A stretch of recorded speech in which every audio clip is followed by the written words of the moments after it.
दरभंगा में केंद्रीय स्वास्थ्य मंत्री ने किया सुपर स्पेशलिटी अस्पताल का उद्घाटन। आधा दर्जन जिलों के साथ नेपाल के मरीजों को मिलेगा बेहतर इलाज। दरभंगा में केंद्रीय स्वास्थ्य मंत्री जेपी नड्डा पहुंच गए हैं। नड्डा सड़क मार्ग से सोबन पहुंचे, जहां एम्स निर्माण स्थल का निरीक्षण किया।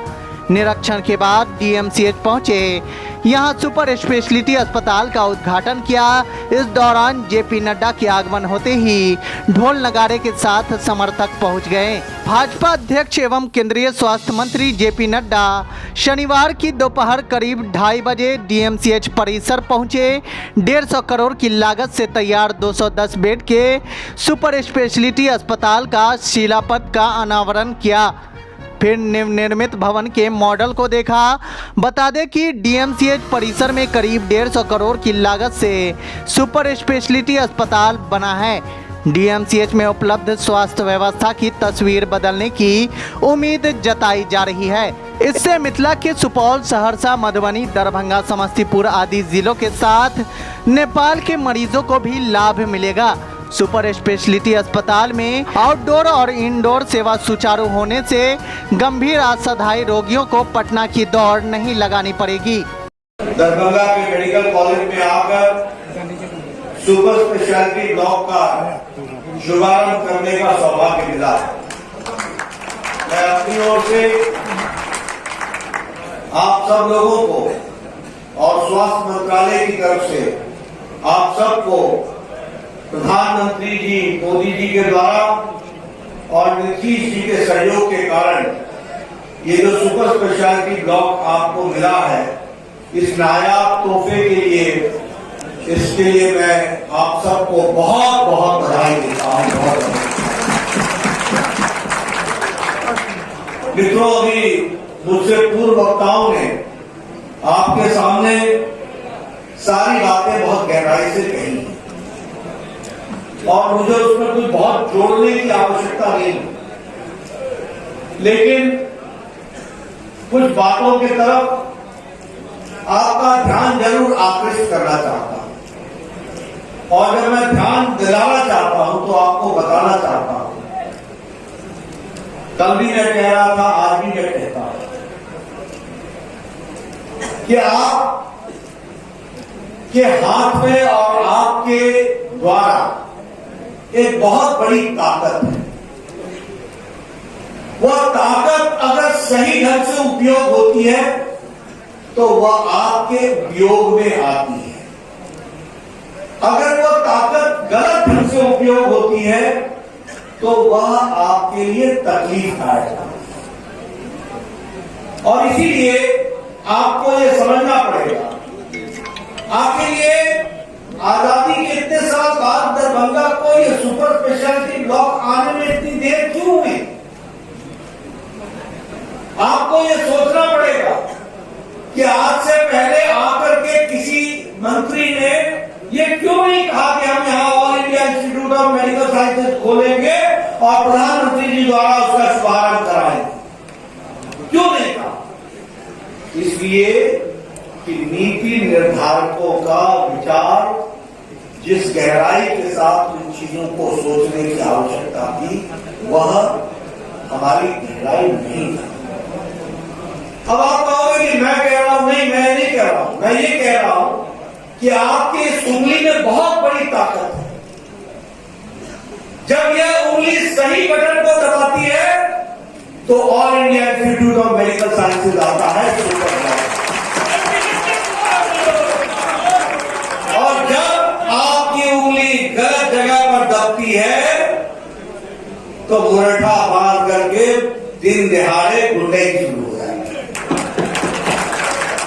विध्वंस शुरू हो जाता है, तकलीफ शुरू हो जाती है। मैं ठीक बोल रहा हूं कि गलत बोल रहा हूं?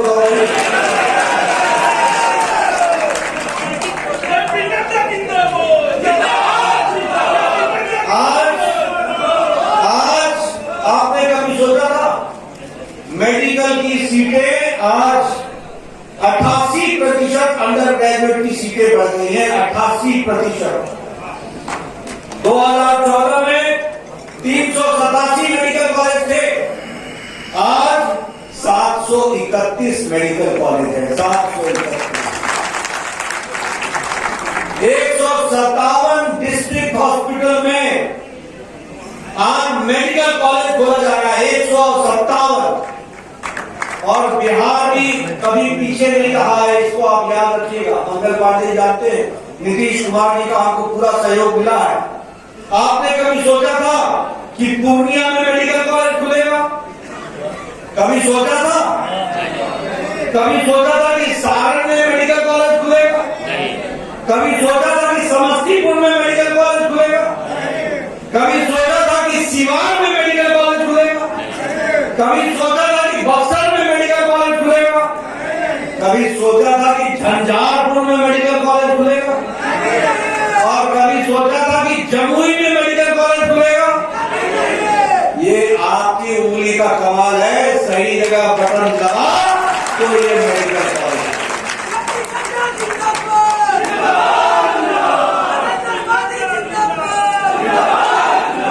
और एक मेडिकल कॉलेज 500 करोड़ का है।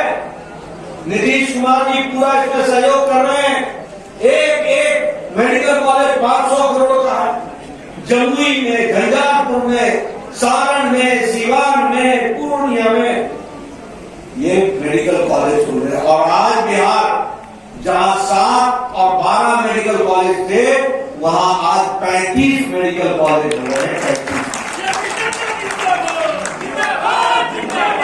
मित्रों, 2014 में अंडर ग्रेजुएट की सीट 51,000 थी। आज मेडिकल कॉलेज की सीटें 1,12,112 सीटें हो गई हैं। और प्रधानमंत्री जी ने लाल किले के प्राचीर से कहा है इस बार 15 अगस्त को कि 75,000 सीटें और बढ़ाई जाएंगी। गांव तक मेडिकल कॉलेज पहुंचेगा इस बात।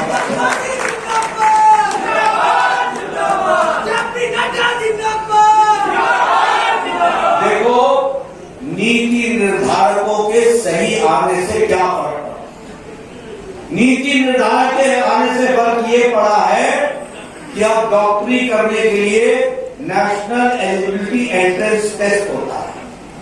और नेशनल एलिजिबिलिटी एंट्रेंस टेस्ट में 13 तरह की रीजनल भाषा में मेडिकल की परीक्षा होती है।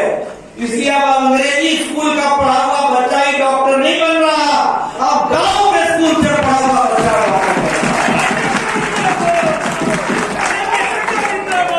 और मैं मंगल पांडे जी को बधाई देना चाहता हूं कि कल से मेडिकल कॉलेज के लिए हिंदी में भी पढ़ाई शुरू हो गई है। उसकी व्यवस्था बोलो, ये बदलता हुआ बिहार है कि नहीं है? तीसरे नंबर की अर्थव्यवस्था हो जाएगा। आयुष्मान भारत, मैं जब पहली बार स्वास्थ्य मंत्री 2014 में बना तो जब मैं बाहर जाता था तो लोग बोलते थे यूनिवर्सल हेल्थ कवरेज। मैं पूछता था कि यूनिवर्सल हेल्थ कवरेज क्या है? तो हमको बताते थे कि ज्यादा से ज्यादा लोगों को मुफ्त का इलाज हो सके, इसकी व्यवस्था है। आपको जानकर खुशी होगी, आज आयुष्मान भारत में पहले 10 करोड़ 74 लाख परिवार, आज 12 करोड़ परिवार हो गए। 12 करोड़ परिवार को, जो 55 करोड़ भारत की आबादी बनती है, जो भारत का 40% की आबादी बनती है, ऐसे गरीब लोगों को प्रधानमंत्री जी ने 5 लाख रुपए का सालाना हेल्थ का कवर किया। 5 लाख। गंभीर बीमारी से लड़ने के लिए उनको इस तरीके के इलाज का व्यवस्था की गई। और आपको जानकर खुशी होगी कि 6 करोड़ 86 लाख लोगों का अभी तक इलाज हो गया है और 86,927 करोड़ 97 करोड़ रुपए उनके इलाज में खर्च हुए हैं। ये बदलता आज भारत के 25% लोग गरीबी के रेखा से ऊपर उठ चुके हैं।